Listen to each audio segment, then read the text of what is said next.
Hi viewers, welcome to our channel. ప్రస్తుతం మనతో పాటు సీనియర్ జర్నలిస్ట్ దాము బాలా సార్ వారితో మాట్లాడుతున్నాం. నమస్కారం సార్. నమస్తే సార్, ప్రణీత్ హనుమంతు అనే ఒక యూట్యూబర్ తండ్రి కూతుళ్ళ మధ్య ఉన్న రిలేషన్షిప్ గురించి చాలా అసభ్యకరంగా కామెంట్స్ చేయడం, అది వివాదాస్పదంగా మారింది. దీనిపైన హీరో సాయిధరమ్ తేజ్ గారు కూడా ట్వీట్ చేశారు. ఆ తర్వాత రేవంత్ గారు, భట్టి గారు కూడా రియాక్ట్ అయ్యారు. అసలు ఈ కామెంట్స్ని ఏ విధంగా చూడొచ్చు అంటారు? మరి ఇప్పుడు అతనిపైన ఎటువంటి యాక్షన్ తీసుకునే అవకాశం ఉంది? మీరేం చెప్తారు సార్ దీన్ని?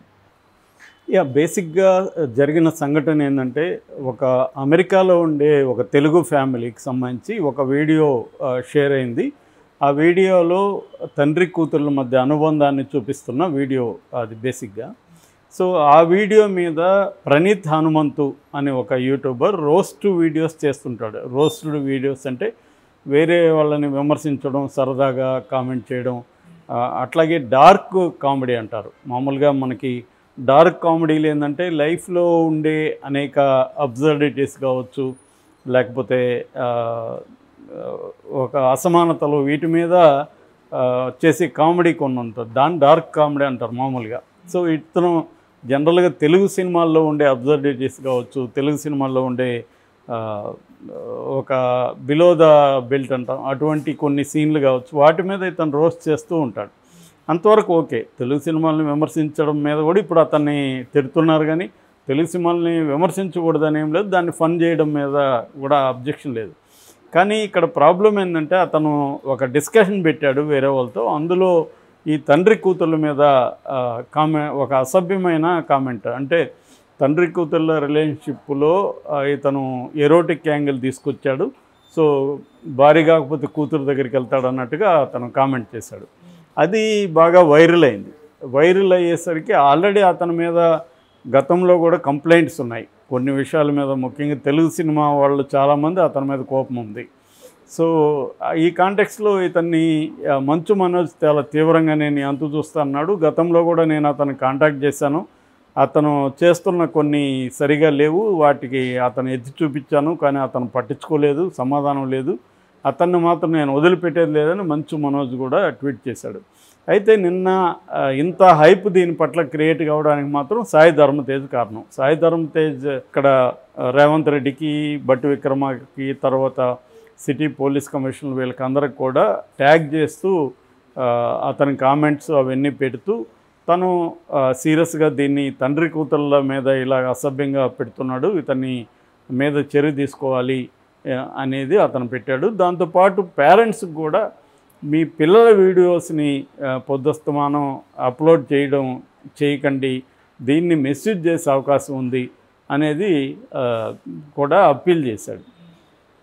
సో ఆ తర్వాత ఇవన్నీ అయినాక రేవంత్ రెడ్డి కూడా అతని మీద కేసు పెట్టమని చేశారు. చాలామంది తన మీద పోక్సో కేసు పెట్టాలి, చిన్నపిల్లల్ని ఇలా అబ్యూజ్ చేస్తున్నాడు అనేది కూడా డిమాండ్ చేశారు. దాని తర్వాత ఈ ప్రణీత్ హనుమంత్ అనే అతను, నేను జనరల్గా డార్క్ కామెడీ చేస్తుంటాను, అందులో భాగంగా కొన్ని డార్క్ జోక్స్ వేస్తుంటాను, కానీ నేను హద్దు మీరాను, ఈ విషయంలో నా తప్పే, నన్ను క్షమించండి, నేను అవన్నీ కూడా డిలీట్ చేసేసాను, సో ఇక మీదట ఇలాంటి చేయను అనే క్షమాపణ అయితే చెప్పాడు. సో పైగా అతను మామూలు వ్యక్తి కూడా కాదు, వాళ్ళ నాన్న senior IAS officer Arun Kumar అని, శ్రీకాకుళం. తను ఇంతకుముందు అనేక జిల్లాల కలెక్టర్గా పనిచేశాడు, గవర్నమెంట్లో కూడా వివిధ హోదాల్లో అతను పనిచేశాడు. సో ఒక బాధ్యతాయుతమైన ఐఏఎస్ ఆఫీసర్ కొడుకుగా ఉండి యూట్యూబర్గా ఉంటూ ఇలాంటి కామెంట్లు చేయడం ఏంటనేది కూడా చాలామంది విమర్శిస్తున్నారు. అయితే దీన్ని బ్రాడర్ కాంటెక్స్లో మనం చూసినప్పుడు ఇవాళ ఏమైందంటే, యూట్యూబర్స్ అనేవాళ్ళని నేను చాలాసార్లు చెప్పాను, యూట్యూబ్ మోడల్ అనేది ఎలా ఉంటుందంటే, ఎక్కువ వ్యూయర్షిప్ కావాలి, ఎక్కువసేపు ఆ వీడియోని చూడాలి. సో దీంట్లో నుంచి డబ్బులు వస్తుంది. అది యూట్యూబే కావాలని అవసరం లేదు, వేరే ఎనీ సోషల్ ప్లాట్ఫామ్లో కూడా మోరల్లెస్ ఇదే మోడల్లోనే ఉంటుంది అర్నింగ్లో.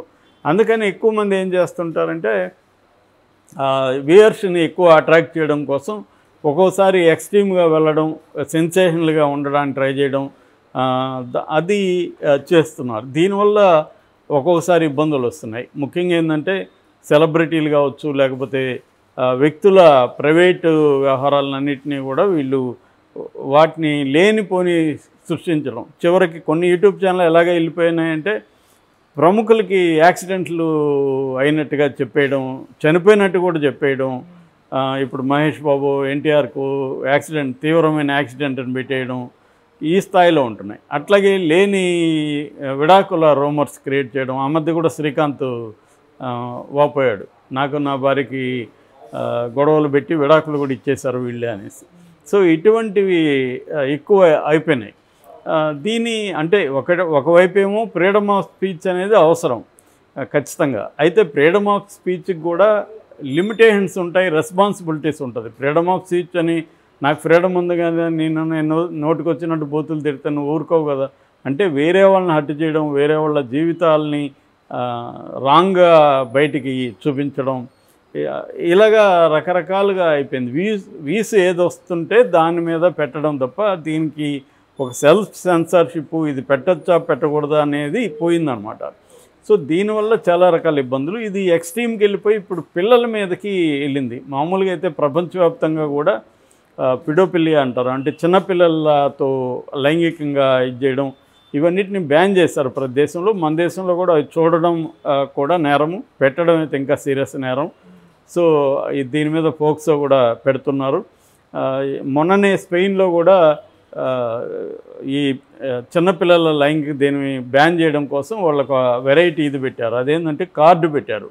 పోర్ను చూడాలంటే నువ్వు ఆ కార్డులో డబ్బులు ఇవ్వాలి, వాళ్ళు గవర్నమెంట్ అలో చేసిన పోర్న్ సైట్లు మాత్రమే చూడాలి నువ్వు. అంటే you have to pay and watch the porn which allowed by government స్పెయిన్లో.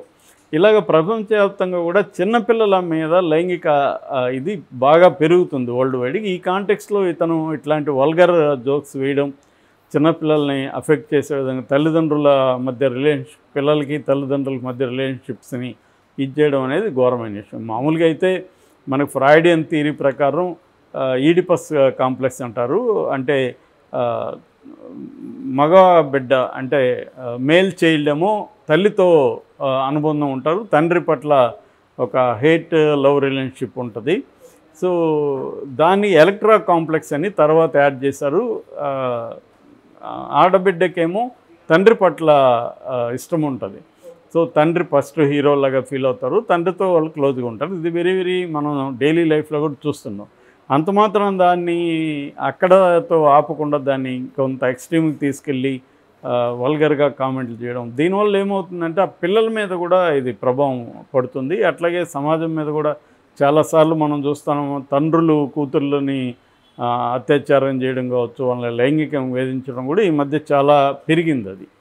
So ఈ మధ్యన మనం చూసాం, కూతురు ఇక్కడ చంపేసేవాడు కూడా అతను తీసుకెళ్ళి ఎక్కువ పోర్ను చూడడం వల్ల అతనికి ఏంటంటే ఆ మైండ్ అంతా బాగా డిస్టర్బ్ అయిపోయింది. దాన్ని చిన్న బిడ్డ, నిజానికి ఆ కూతురు 10-12 ఏళ్ళు ఉంటాయి ఆ పాపకి. ఆ పాప మీద తను చూసిన లైంగిక ఇదంతా కూడా ప్రయోగిద్దామని తీసుకెళ్ళి అతను పొదల్లోకి తీసుకెళ్ళి ఆ అమ్మాయిని చేయడానికి ట్రై చేస్తే అమ్మాయి గట్టి కేకలు వేయడంతో భయపడి అమ్మాయిని చంపేశాడు.